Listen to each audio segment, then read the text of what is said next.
ಠಾಕರೆ ಸಾಹೇಬರು ಬಂದಿದ್ದಾರೆ. ಯಾವ ವಿಷಯಕ್ಕಾಗಿ? ಮಂಡ್ರ ಒಪ್ಪಂದದ ವಿಷಯಕ್ಕಾಗಿ. ಸರಿ, ಕರೆದುಕೊಂಡು ಬನ್ನಿ. ಆಗಲಿ ತಾಯಿ.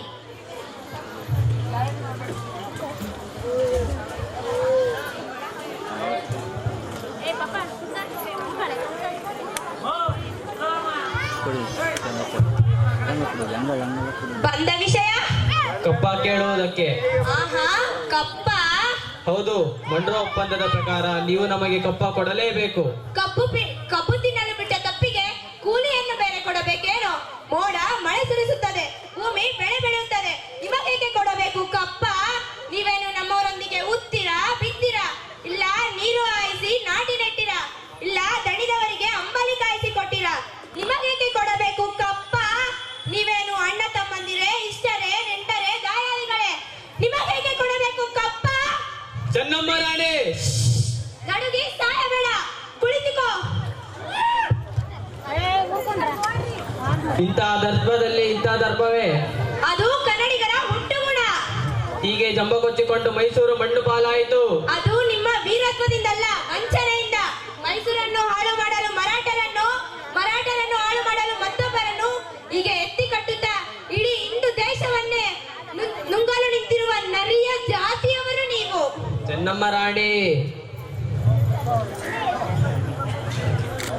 ಚೆನ್ನಮ್ಮ ರಾಣಿ, ನೀವು ಬೆಂಕಿಯೊಂದಿಗೆ ಆಟ ಆಡುತ್ತಿದ್ದೀರಾ. ಏ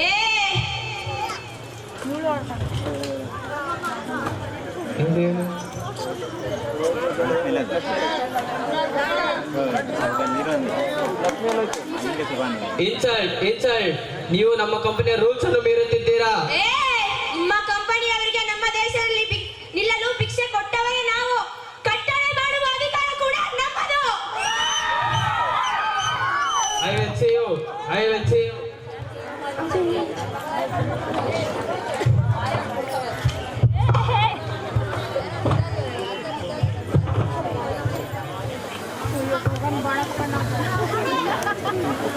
ಮುಚ್ಚು ಬಾಯ್.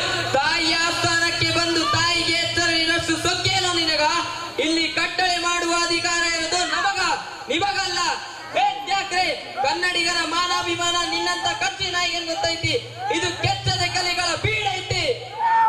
ಕಿತ್ತೂರನ್ನು ನನ್ನಿಂದ ಕಿತ್ತುಕೊಳ್ಳಲು ಬಂದವರಿಗೆ ಇದೇ ಗತಿ.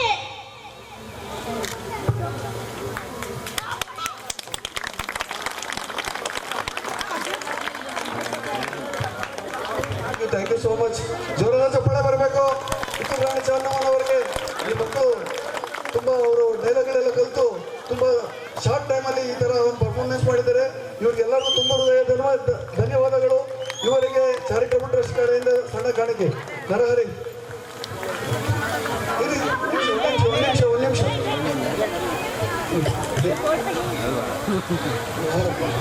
ನರಹರಿ ಶೀಲ್ ತಗೊಂಡ್ಬಿಡು.